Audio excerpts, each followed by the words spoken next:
c'est historique. Fabrice Dalméda, bonjour. Bonjour. À l'occasion d'un film diffusé ce soir sur France 5, vous revenez, Fabrice, sur l'histoire d'un grand conquérant, Gengis Khan. C'était au Moyen-Âge, mais c'est récemment que sa tombe a été découverte.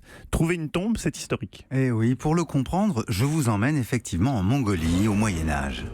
C'est là qu'a commencé l'histoire d'un jeune guerrier, Temujin, littéralement le travailleur de l'acier. À la fin du XIIe siècle, il fédère plusieurs tribus mongoles. Et après sa victoire sur les Tatars, en 1206, il porte désormais le nom de Gengis Khan, le grand empereur. Il conquiert un immense territoire, envahit la Chine, l'Afghanistan, la Perse. Il crée la route de la soie. Son état était le plus vaste de son temps. Au sommet de sa gloire, à l'été 1227, il meurt au cours d'une partie de chasse et ses proches décident de l'enterrer dans un lieu secret.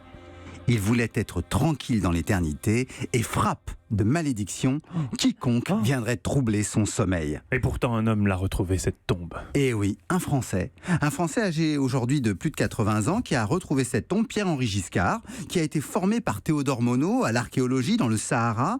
Eh bien, ce natif de Corrèze a accepté d'être le premier savant occidental à travailler en Mongolie. C'était il y a plus de 25 ans.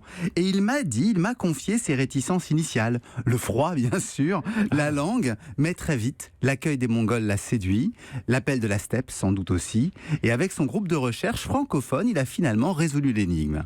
Au sommet du Burkhan Khaldun, une montagne au nord-est de la Mongolie, il trouve une élévation artificielle de 200 mètres de diamètre, bâtie suivant une technique chinoise, et donc, aucun doute, c'est la tombe du grand empereur.